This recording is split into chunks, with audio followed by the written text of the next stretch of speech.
हम चर्चा करेंगे एकादशी के व्रत की।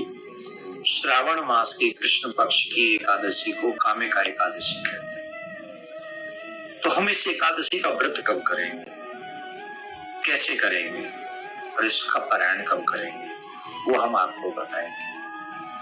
आप सभी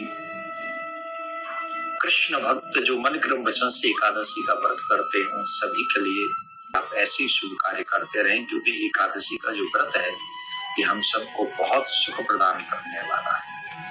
ये जो एकादशी है, जो श्रावण मास की कृष्ण पक्ष की इस समय आई है, कृष्ण पक्ष में आई है, इसे कामिका एकादशी कहते हैं।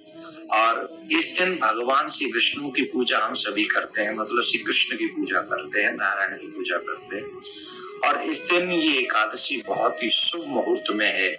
यह एकादशी चातुर्मास के कारण, जैसे श्रावण मास में चातुर्मास चलता है, श्रावण मास में होने के कारण इसका महत्व और भी अधिक बढ़ जाता है। इसमें अश्वमेध यज्ञ जैसा फल देने वाली शक्ति आ जाती है, समस्त पापों का नाश करने वाली है, मोक्ष की प्राप्ति कराने वाली है। इस दिन भगवान विष्णु को अर्थात बड़ा फल है।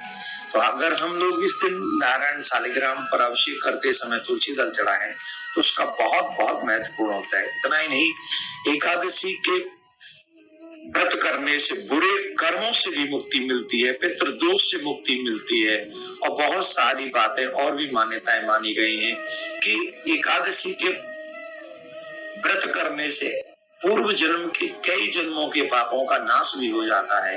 वैदिक पंचांग के अनुसार सावन महीने कृष्ण पक्ष की एकादशी तिथि शाम 4:44 से शुरू होगी। जो व्रत तिथि है, एकादशी संपूर्ण हो रही है। इसका मतलब बुधवार को इसका व्रत करना है। और कामिका एकादशी व्रत का महात्मा अर्जुन ने भी पूछा था भगवान श्री कृष्ण ने।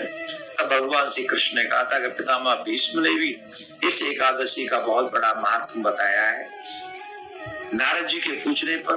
तो हम सभी को बड़े मनक्रम वचन से एकादशी का व्रत करना चाहिए। और पारायण हमें 1 तारीख को सूर्य उदय के समय करना है।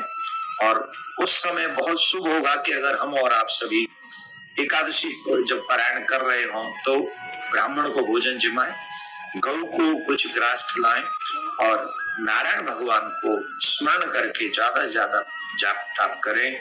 एक और बात समझ लें, व्रत में झूठ नहीं बोलना है, व्रत में ब्रह्मचर्य का पालन करना है, व्रत में नारायण भगवान ज्यादा उनकी सेवा करनी है और ज्यादा ज्यादा भजन करना है।